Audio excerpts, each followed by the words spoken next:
And for Beth, who is at the GA, I guess, this weekend up in Baltimore. She'll be back starting next Sunday. Um, our speaker today is Jonathan Armstrong. Armstrong, and next Sunday will be his partner or husband, Husband, yeah. Devin. So that will be interesting. And the way this works is that he'll have some time, 20, 30 minutes, so however long he wants to take, to give his Odyssey. We'll take a short break and pass the offering basket. I couldn't find a regular one. It's a real big one, so lots of money. And then we'll have a time of questions and dialogue with Jonathan. So that's how we do it around here. I think I remember everything. So I'll just turn it over to you, Jonathan. All right. Well, good morning, everybody. I think Odyssey is appropriate in my case. I think I described it to Beth as how did I put it? A one-way, single lane, dirt side of the mountain pathway. Um, there have definitely been a lot of bumps along the way, a lot of sudden turns, unexpected um, things have popped up along the way for my spiritual journey. Um, I'm from Northwest Tennessee. You've probably never heard of it. There's a little town called Martin there, has a UT campus. Um, Very conservative little place, as you can imagine. My family, my father's side Pentecostal, my mother's side Southern Baptist. So when it came to um, religion, it was purely what I guess you would call sola scriptura. Whatever's in the Bible, that's it. And occasionally the preacher might elaborate a bit, but not too much. Um, so independent thought was not encouraged.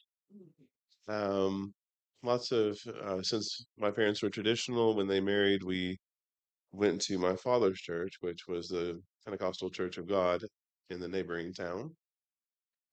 They spoke in tongues there, which I don't know if you've ever been a part of that or witnessed that. Mhm. Um, is interesting for an introvert like me. Um, I would sit there and I would watch everybody pop up and start shouting in this strange language and tears streaming down their face and hands up in the air and cartwheels around the room and I would just kind of take it in and I would well, I know I'm supposed to want to receive the gift of the Spirit, but I just don't really want to look like any of you. And I don't think you want to look like you, but we'll just leave it there. Um, but along the path in high school, I met a girl and started dating her, um, who was Catholic. And she took me one evening to her parish and kind of showed me around the place. And I thought it was all very interesting. Both of my family's religious traditions are very simple. So you go into the church, it's a lot of white walls, maybe some paneling, and you're lucky if it's carpeted and there's a hymnal. So you go into the Catholic Church, as most of you know, and it's quite ornate, quite elaborate, quite uh, full of toys.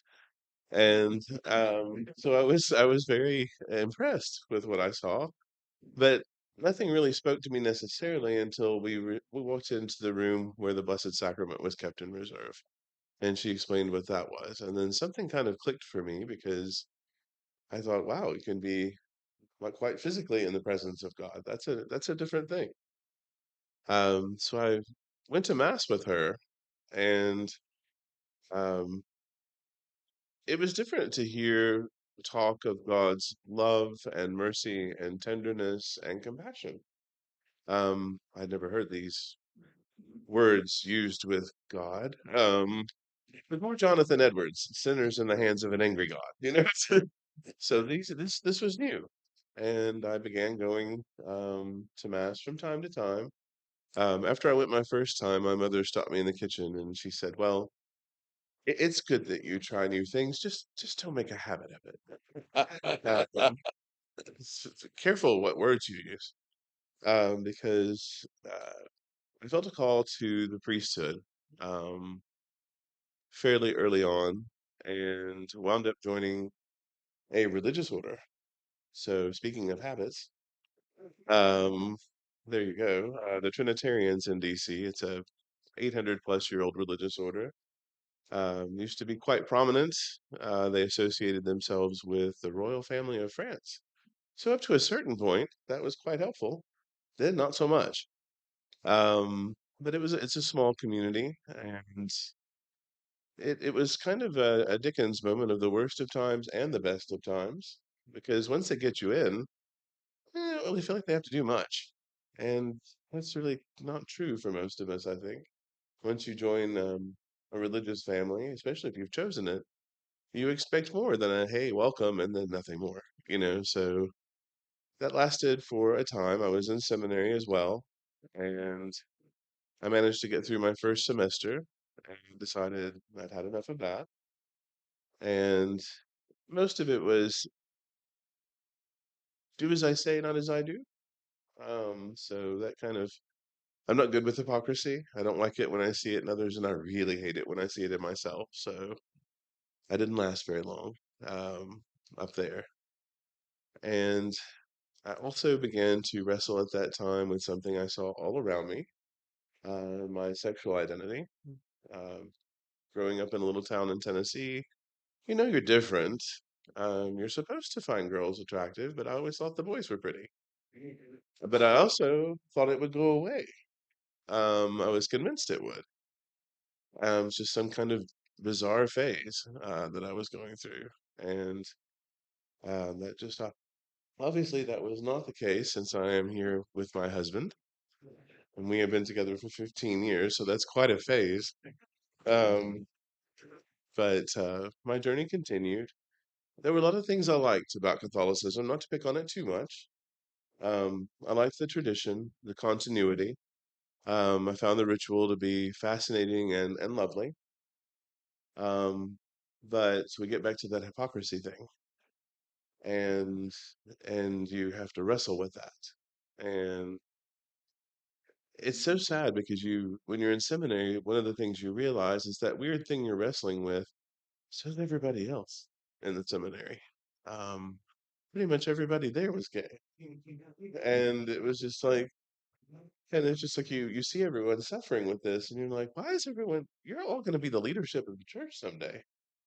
So I guess here in a few years we can eliminate this, and then you discover the Cardinals are that way too when you meet them, and you're like, wow, bunch of guys running around in dresses and lace, and nothing's changed.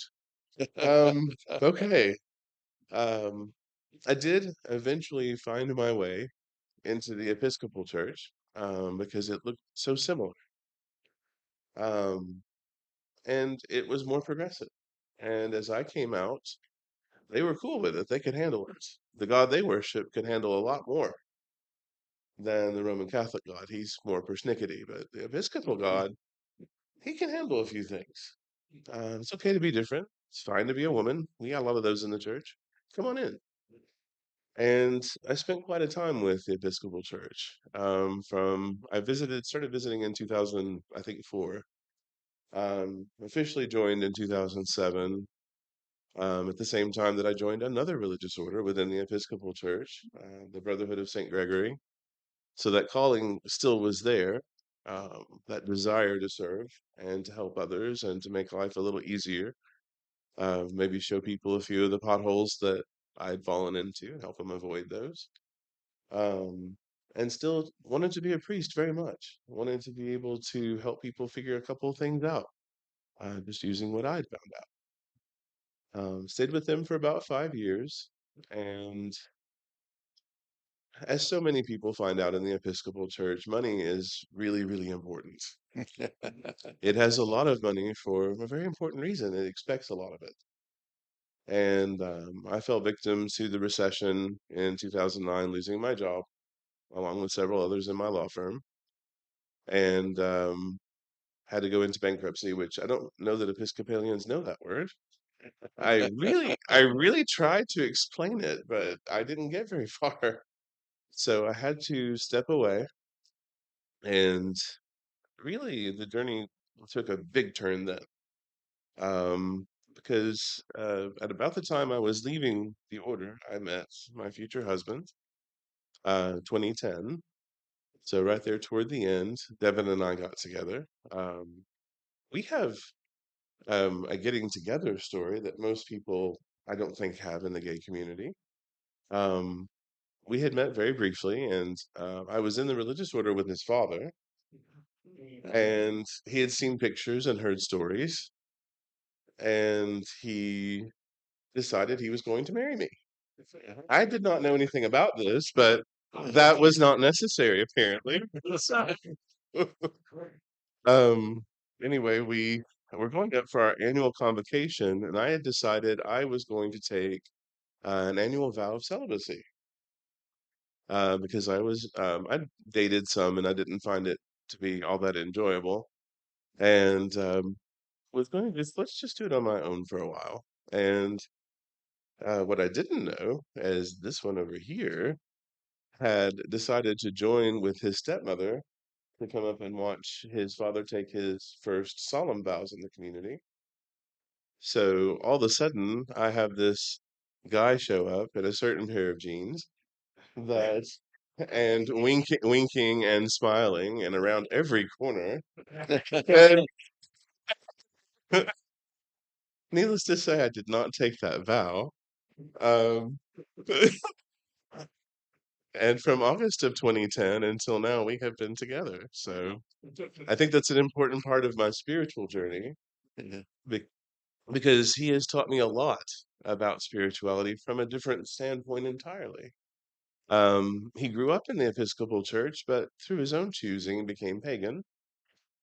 And since I'd had quite enough of Christianity for a while, I tried his paganism on for size for a while because it's non-judgmental. It's all about following nature.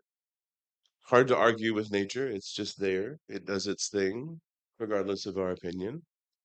There's so much beauty in the changing of the seasons and the way that you can make yourself part of that, or just maybe not make, allow yourself to be part of that. I think that's a better way of saying it. And, because you can so easily tie the changing of the seasons to the changing of the seasons in our own lives. And my pursuit of God continued in this way because I'm like, well, let's find the relationship that human beings had with God before religion messed it all up. And so I spent several years doing that. We even founded, I don't know how many of these there are, but a pagan religious order.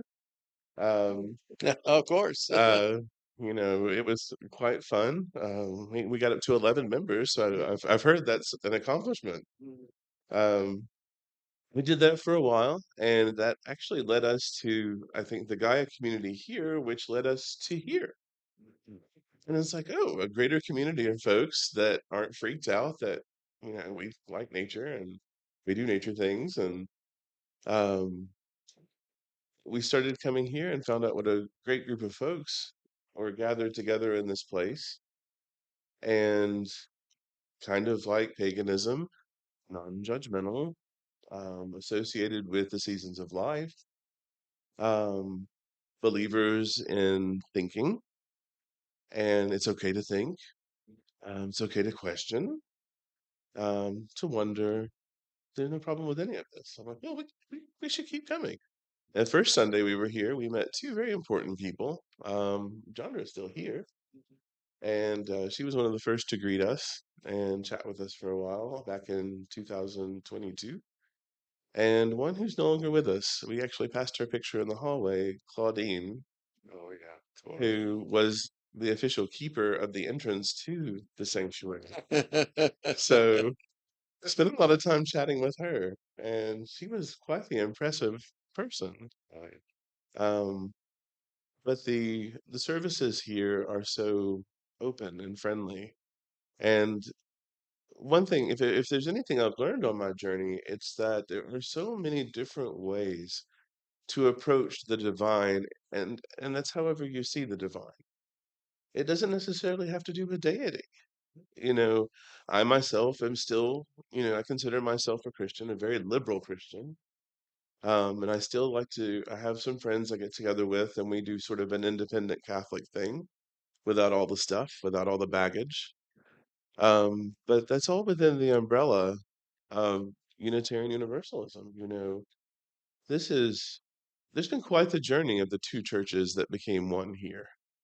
Um, and it follows so closely with the journey of our nation, at least up until recently, of each generation improving on the generation before, learning from the generation before, and avoiding the previous pitfalls, and allowing freedom of thought, freedom of expression, freedom to believe whatever it is that you're called to believe, and and honoring each other.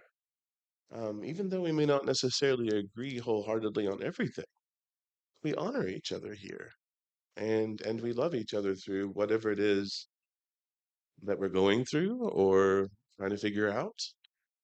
And so that lands me squarely here today. Yeah.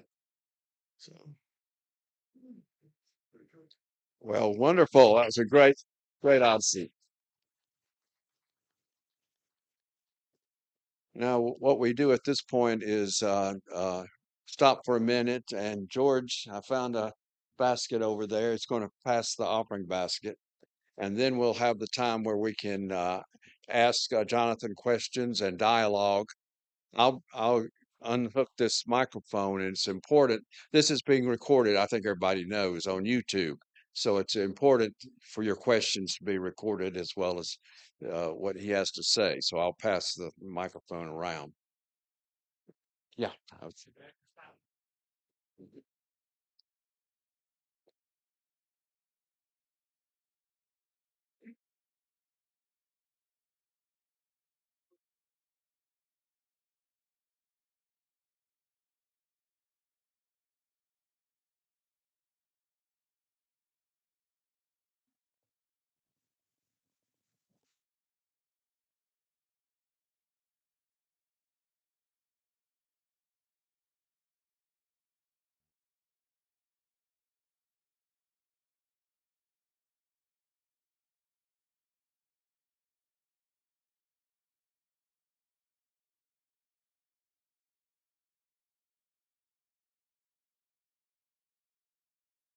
I think I've already got a questioner right here. Good morning, Jonathan. I'm Brian. morning, Brian. I've had the pleasure of working with your husband, Devin, now on the board. Um, but you said one thing that really popped with me. The whole you're seeing your friends like girls, and you have this it's gonna turn off this phase when I'm gonna stop liking the boys and the speedos. It's and and that phase, I was just sure was gonna change. Is sure it was going to change, and I don't think it. Sorry, is it too loud? No, you're fine. Mm.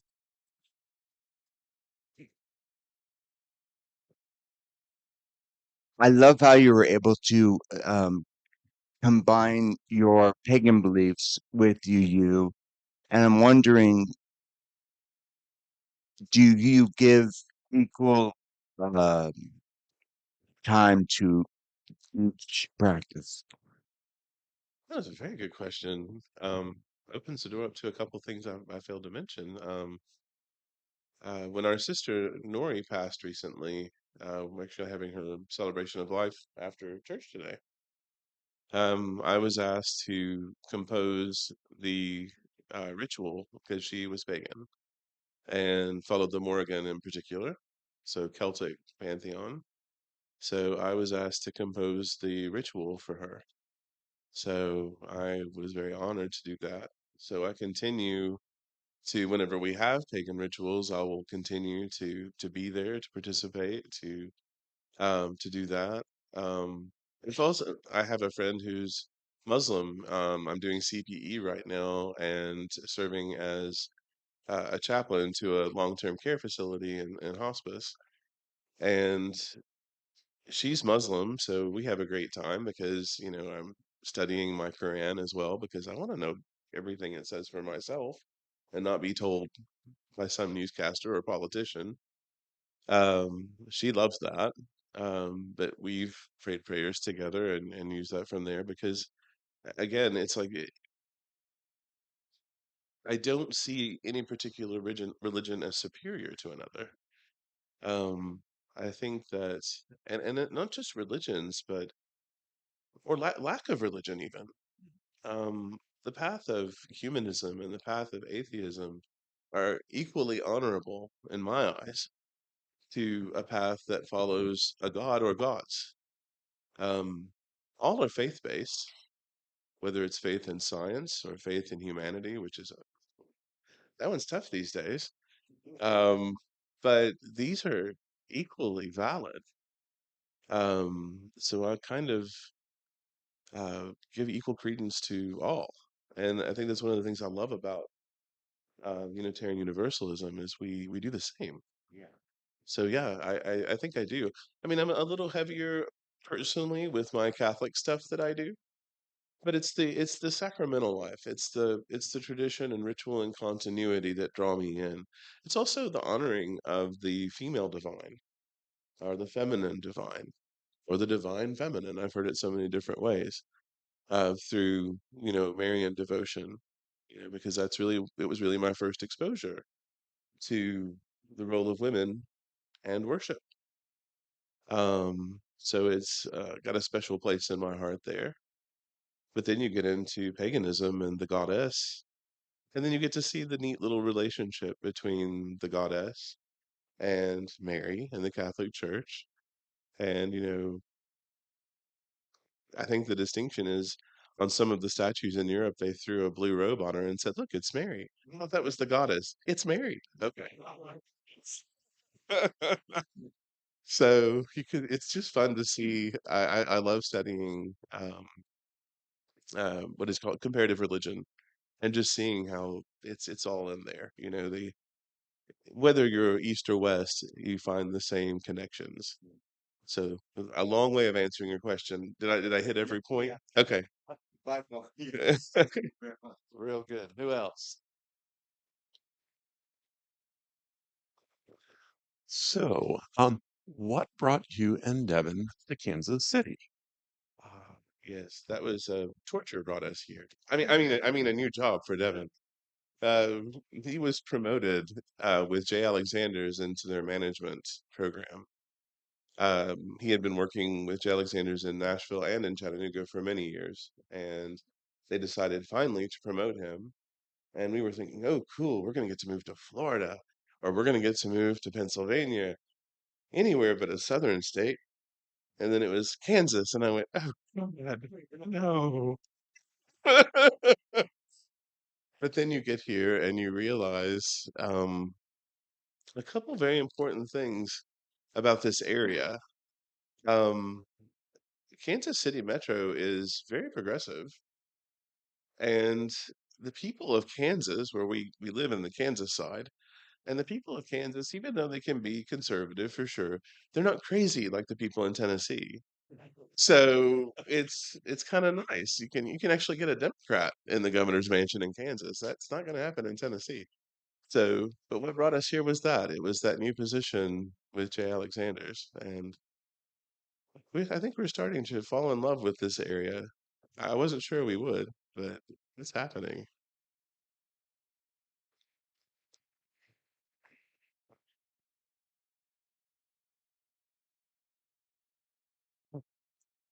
Tell us about your, your family, how your quest, your search has affected you and your relationship with them. That that has not been very successful with them. My mother and I continue to speak. It's tough, but everyone else, including my brother, has turned away. So they don't want anything to do with my relationship. They don't even recognize it. When my father passed last year, they put in the obituary my unmarried name, my bachelor's name, and they didn't even list that I was married, just to show the level of my father refused to speak to me on his deathbed. So, but that was his choice. We hadn't spoken in almost 8 years at that point. And I do draw some comfort from my last words to him, which were, "I love you." So I kind of give that to him and to them. They're very conservative. They're very stuck in, I guess you would say, 19th century holiness tradition. It's just if it's not in the scriptures, they can't even see it. It's not that they won't, they just can't. It's been beaten out of them, the ability to question or to wonder. So, Who else? oh no. No. Uh, so I was just gonna say, do you want to expect for those of uh, I think most people don't know your story as well as I do. So do you want to expand on what led you away from paganism back to Episcopalianism and the independent Catholic Church? Okay, well, um, All Souls had something to do with that too. Um, Attending services here, being among such a varied group of folks again, um, sort of reawakened in me some of the things that I really enjoyed about being a part of the Catholic Mass, oddly. I'm not accusing you of being Catholics, I promise. Um, it was, but it wasn't until I heard there was a hymn we sang here one morning, Morning Has Broken, which is common in the Catholic Church too. And I found myself standing there with some tears coming down my face. And I'm like, okay, I have to feed this part of me too. And that realization came here, from what we were doing here. And but it couldn't be the traditional. I can't do the big RC. I can't do that at all. But what we do is a loving and gentle way, the way Catholicism should have been, and maybe was at one point. Who knows? Before the Emperor Constantine made it his toy. Um, so that kind of brought me back. But if anything, it's reinforced um, my desire to be a committed Unitarian. So, because that's up here, that's with all of you. That's that's what I share with the world. The independent Catholic thing is more of my little personal path over here. So,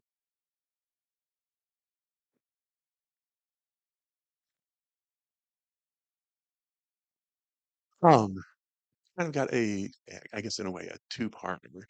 You mentioned that you and Devin chose a married name.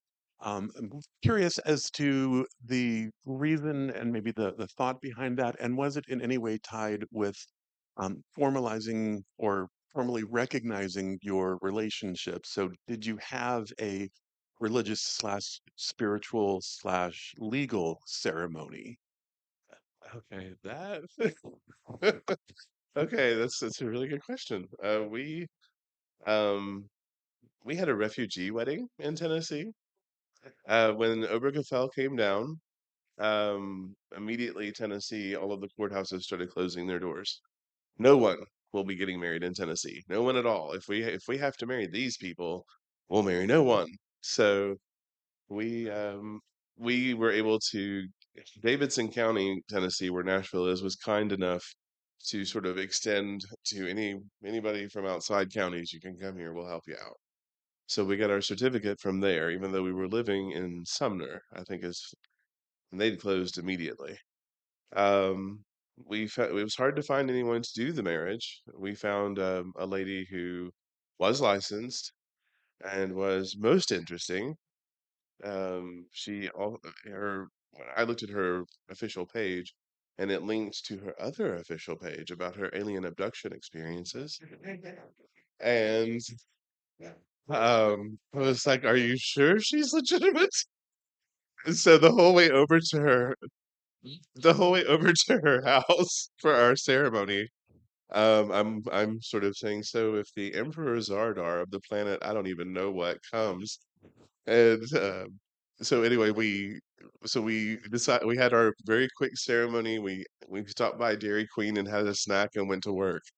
So, but as far as the name, I chose to go with Devin's name because I never had any use for mine, and mine was Turner, and in the South, it just sounds bad. So I was like, you know what? I'll go with his. It's so much cooler. So,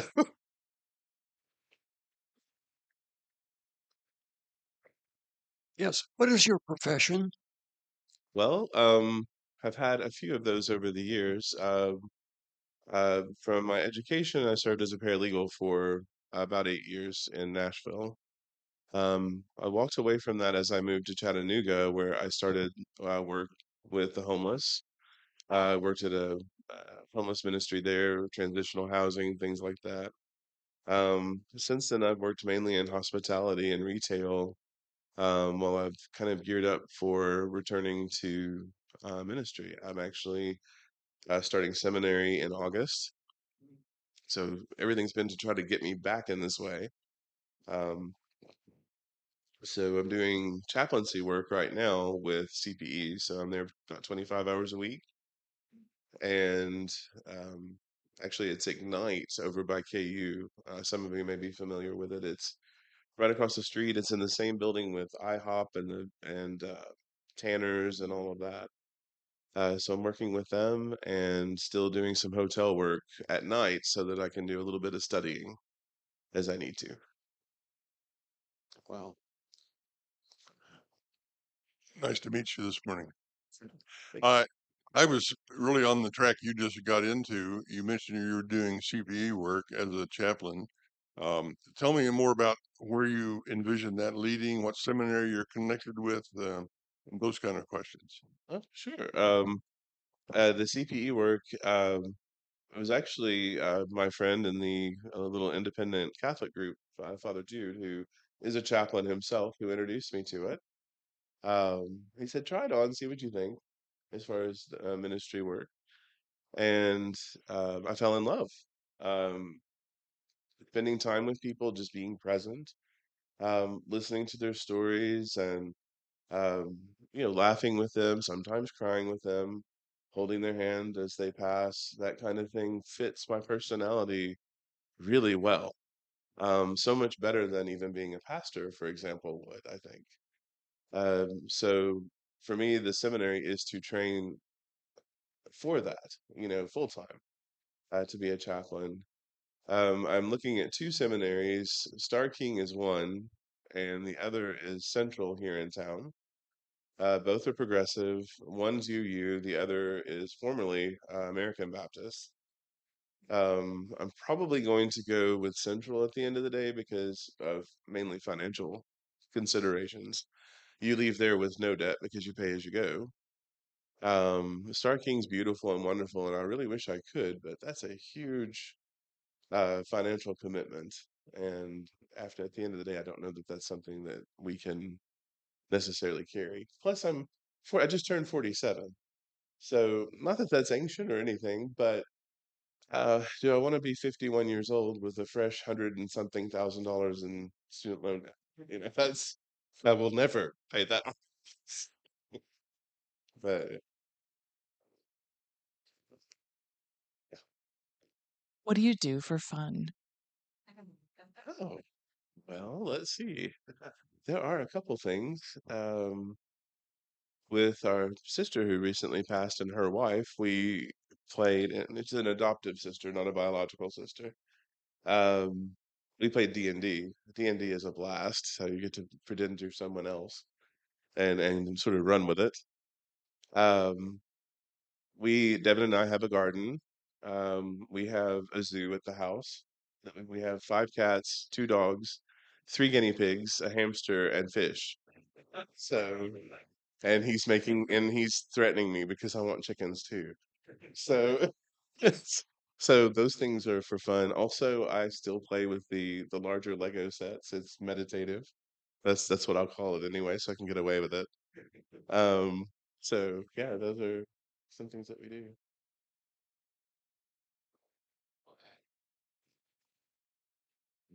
I didn't see any notes, but I did hear a very strong narrative, and your public speaking is so engaging. Do you have training in public speaking, or how did you develop those skills? Um, hmm. I've taken some classes over the years, one or two. Um, but as far as I did have a bit of a cheat sheet for this because when you apply to seminary, you put your spiritual autobiography together repeatedly. So I did have a bit of a cheat sheet for this morning, but I've found as I've gotten older, I enjoy speaking to people, and this sort of format even is fine too, just uh, the opportunities I've had to teach over the years, typically in a church environment, and here with the teens, it have all helped to build that. So,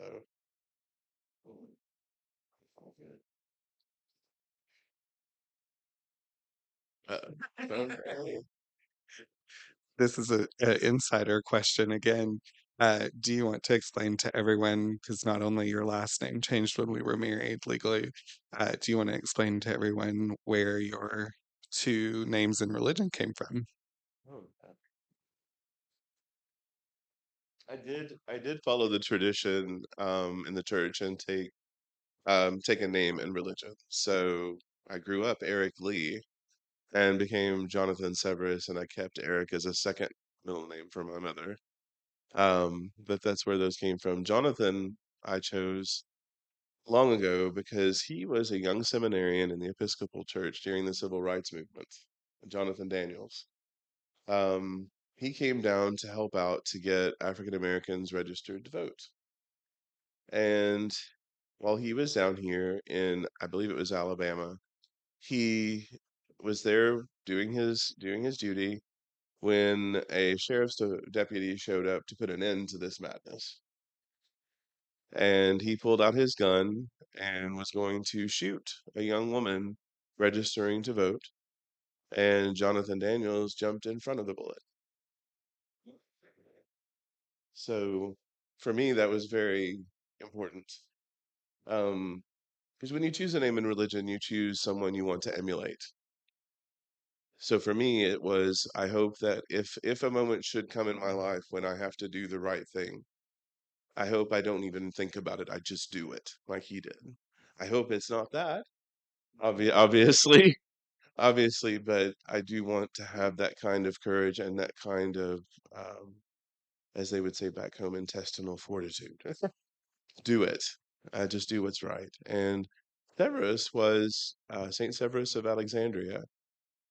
His story, fourth century, was they tried to get him to give up his beliefs, and they drug him through the streets until he could see his bones. And he lived to tell the tale. And no, he did not give up what he believed in. So I really admire that. So wherever my life takes me, and wherever my spiritual journey goes, I'm hoping I stick by my guns regardless of whatever obstacles I face. Somebody else? Well, very good. We really appreciated your odysseys. Very informative. And then we'll get the other half next week. We'll get I'll have the. Devin's side of it. That's right.